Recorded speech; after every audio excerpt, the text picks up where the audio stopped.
Let's welcome Miss Alin Klazinski.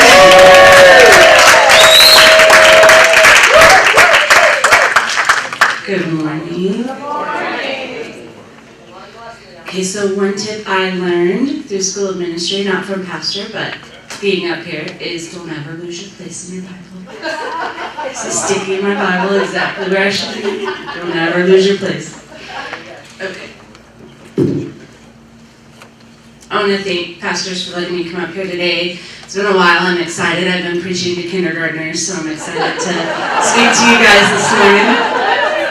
It's been fun. It's been fun. So I want to read today in Matthew 18. So if you'll turn to Matthew 18, please.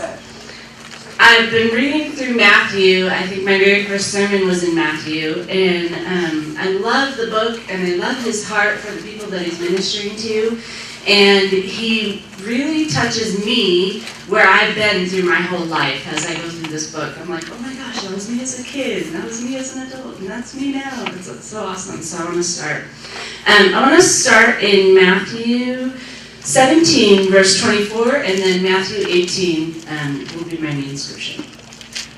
So Matthew 7, verse 24 says, "And when they were come to Capernaum, they that received tribute money came to Peter and said, Doth not your master pay tribute? And he said, Yes. And when he came into the house, Jesus prevented him, saying, What thinkest thou, Simon, of who do the kings of the earth take custom or tribute? Of their own children, or of strangers? And Peter said unto him, Of strangers. Jesus said unto him, Then are the children free. Notwithstanding, lest we should offend them, go thou to the sea, and cast a hook, and take up the fish that first comes out, and when you have opened its mouth, you shall find a piece of money. Take it, and give it to them for me and you." So, Peter was really close to Jesus, right? And he had gifts, and he had talents, and he had things that he was supposed to do with his life. And Jesus knew that, and he pulled on him. And Peter was so willing to do what Jesus asked him to do. He did it with his whole heart. He didn't say, hey, why aren't you fishing with me? Because remember, Peter was the fisherman, Jesus was the carpenter. So Peter took his talent and blessed both of them. And he never complained about it. He never said, why aren't you helping me? Well, when I look at my life as the firstborn, there were many times that I was like, why aren't you helping me? I did it to my sisters. I did it to my family. I've done it here at church. Forgive me. I love you. I'm trying. But as believers of Christ, once we came to know the Lord, we had to become childlike. And there's still places in my life where I'm not childlike. And so today I want to talk to you about my cat. First off, my Charlie story. So Charlie loves playing with my 12-year-old daughter, Riley. He loves it. But what he doesn't realize is he's a cat and she's not. So he wants to play with her as if she's a cat. And because he doesn't have a moral compass, he doesn't understand that what he's doing is hurting her. I have scrapes and scratches, and every time he scratches me, I look at my husband, can we get rid of the cat? And Riley cries because she loves this cat. She loves him with all of her heart. He's a hunter naturally, so what he does is his flesh, it's his instinct, but it comes at her expense, or sometimes my expense. So in a perfect world, he'd realize she's not a cat, it's hurting her, and he'd just pat her with his paws instead of getting his claws in his teeth. So the Lord tells us to deny our flesh, take up our cross, and walk after him. So do my playtimes, my talents, my lack of understanding my identity in Christ, does that affect other people? Does it come at the expense of other people? I hope that it changes as my life goes on. That more and more I don't have to come back and say, forgive me for hurting you, because I didn't understand my true identity.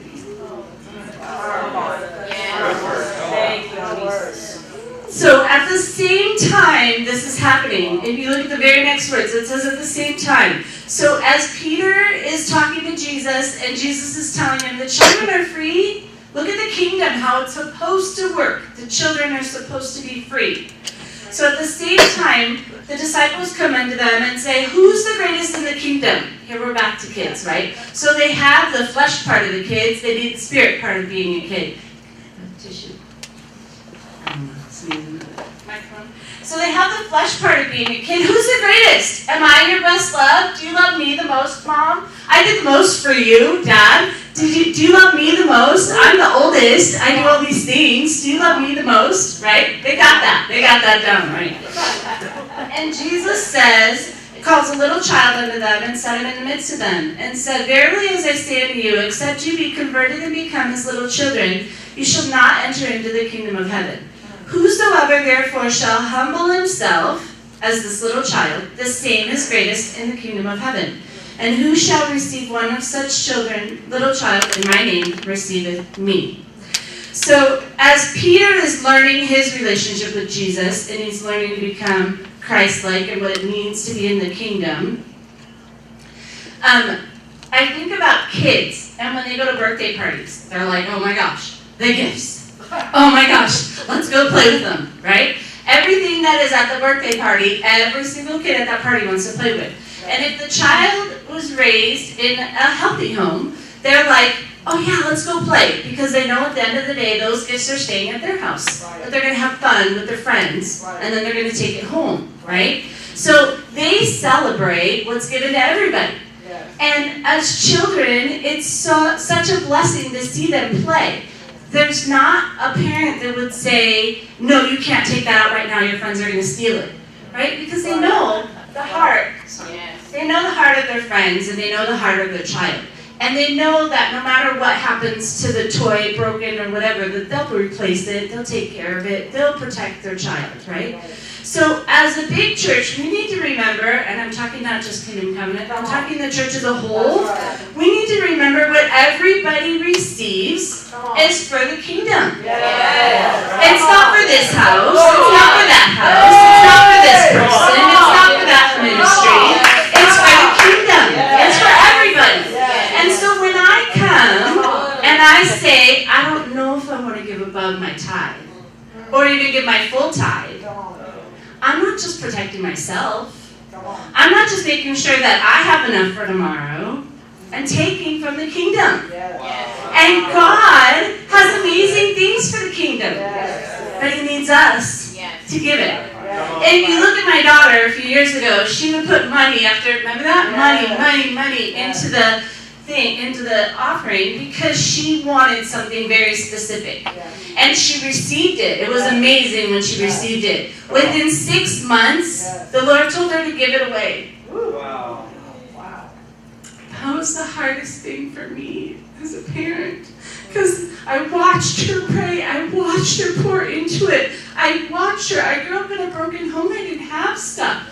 So to see her receive so many things from the Lord, and God say, give it to somebody else. I didn't doubt He said it, but it was hard for me. She had no problem. Give it. And I was like, Lord, you're amazing that you're teaching me through my 12-year-old. The funny thing is that a year later, the girl didn't play with it anymore and gave it right back to her. He's so good to us, right? Because He knows our heart. He knows our heart. But that story is ministered to so many people because her heart was just so willing to bless. It wasn't about what she was going to receive. It was just about blessing somebody else. And she knows she paid hours and hours for what she received, and she was willing to bless others. So if I hold back because of fear or lack of faith, that's not okay. It's not okay. God has so much more to give you than what you're giving up. God has so much more to give you than what you think you're going to lose, or the pain that you think that might come from that person by giving to them. God has so much more than what you're going to give up. So when Solomon built the temple, all of Jerusalem came and brought everything they had. Now, I work in a church. I work in a church building for a school, and I know what it means for people to give to the church. It means when the vacuum's on the last leg, I'm going to donate it to the church because they can use it, right? Right? The thing that I don't need anymore because it's just about broken, I'm going to give it to the church because they could use it. Right? Well, the problem is me being the recipient on this end, it takes me 3 times as long to vacuum because it doesn't suck up, just like it didn't suck up in your house. It ain't sucking up in the church. So now me, as a teacher, and mind you, I was a volunteer for many years, but my heart was, go get a vacuum that's regular out of the store. Just buy a new one. So God isn't asking for your things that you're done with. He's asking for those things that maybe you bought for whatever, your vacation, a party, that person down the road. God has told me to buy things for Riley and then give it to somebody else. And I cried as I gave it because I know my heart was for my daughter. But he said, I'm telling you, there's more. There's more when you have that heart. It's crazy. So the world out there is dying because we as a church are afraid to trust each other. We're afraid to trust the pastors that are in charge that they know what to do with the offering and the tithe. We're afraid to trust each other to pray for you, to come and get healing, to come and whatever, spill your guts, because they're afraid they're going to hold you for the rest of your life that you're that person instead of realizing you're somebody new. And the church needs to change because that's what we've done for years and years and years. But God has a better plan for us. We need to be watching what the children do. Because the children will sit and talk about the most random things, and what comes out of their mouth is their guts. And they're hoping that their friends won't hurt them in the process. But if they do, they have a father. They go home, and their mom and dad love on them. But more than that, they have a Papa God. That's right. And I get the joy of spending every day teaching kindergartners how to sit in his lap, how to hear his voice, how to tell other people what he's hearing and saying, and do what he's telling them to do. And it's amazing because the joy that I see when they get it is it's so enlivening to me and my gifting and my talents. So I want to share one last scripture. Verse 21. Then Peter came to him and said, Lord, how often shall my brother sin against me and I forgive him? Till 7 times? Jesus said to him, I say not unto thee until 7 times, but until 70 times 7. This next section says, therefore is the kingdom of heaven likened unto a certain king, which would take account of his servants. Now, Peter is the only one of the 4 Gospels that says the kingdom of heaven is, therefore the kingdom of heaven is likened to. The other ones say the kingdom of God. And you have to remember who he's speaking to. He's speaking to a people that came out of tradition. He's speaking to a people that they don't even want to write the word God because, oh my gosh, that is so crazy that I can even, it's too holy to even write his name, right? But he knows they're stuck in tradition. He knows that they've been set free. They know they're coming to meet him. They're coming to hear the gospel. They're being set free, but they're still stuck in that tradition and not really meeting the Father, right? And so he's wanting to relate to them as he shares how the Father is. So he shares that this king, and I'll paraphrase so I don't take too much more time. This king takes account, and one of the servants owes a lot of money. I didn't look up how much it was, but it was a lot of money. And he says, you owe me this money, pay, or you're going to be thrown in jail. And he says, forgive me, Father. Forgive me, please. Let me pay you. I promise I will pay you. And the king, having mercy, says, you're free. I release that debt. You're free. Now, we've all had that happen to us. If you've been in this house for a little while, or you have been here today and you know God, you're in the kingdom, you're free. You're free from those debts, those things that were holding you back. You're free from them. Well, he goes on to say that this servant then is free connection with the Father, heart-to-heart connection, walks away to his duties, and says, you owe me this money. And when the other servant says the same exact words that he says tough. I'm throwing you in jail until you give me that money. Yes. So as a church, I know that I've done that.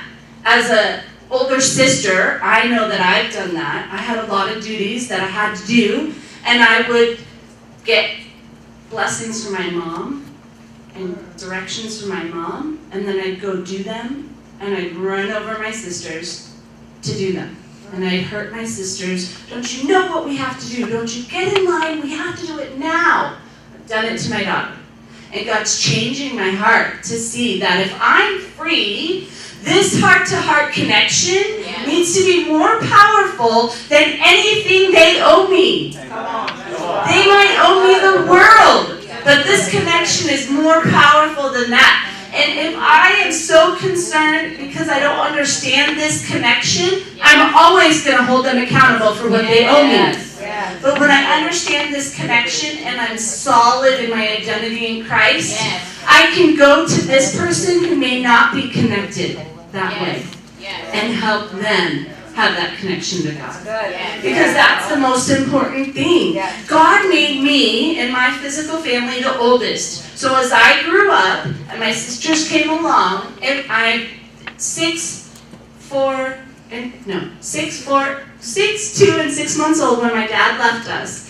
If I was doing what my 6-month-old sister was doing, I call her my daughter, sister was doing, that would be a problem. Yes. I was 6. She was 6 months old. She needed different things than I needed. Yes. And she's nursing and I'm trying to get in her way. That's a problem, right? As a 6-year-old. You look at a 6-year-old and go, no, that's wrong. But that's how we operate. We see new ones come in and we see them receive things and go, wait a second, I need that. Why do you have it? I need it. Instead of coming along and going, thank you, Jesus, for giving the kingdom, what you gave them. I need to stand next to them and support them and encourage them. So if the world is dying because we're afraid to trust each other, when they receive what they receive, and I can go out and bless people and be blessed by what people receive, imagine what could happen out there. Imagine, I won't get political, but imagine if the church took over Meals on Wheels. Imagine what would happen if the church said, we will give food to all the senior citizens that need food. The government doesn't have to do it anymore. How many people would be changed and see a difference in the church? How many people would have their hearts changed because we wouldn't be keeping for ourselves to make our building look great or walking over them as we get to our next church service or to our next meeting, right? We would be blessing them, which is what they need.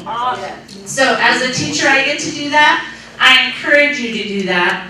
Like Charlie, I have gifts and talents, claws sometimes. They're important for the job he's given me. God's given me a job. And there's times that I need those claws, right? But my flesh says to use those talents to get the job done and make sure everything looks great. But I still need to be aware of who I'm hurting in the process. And either go back and repair or change my behavior in the beginning so that I don't hurt him. So if I've ever done that, forgive me. I'm still learning to be a child.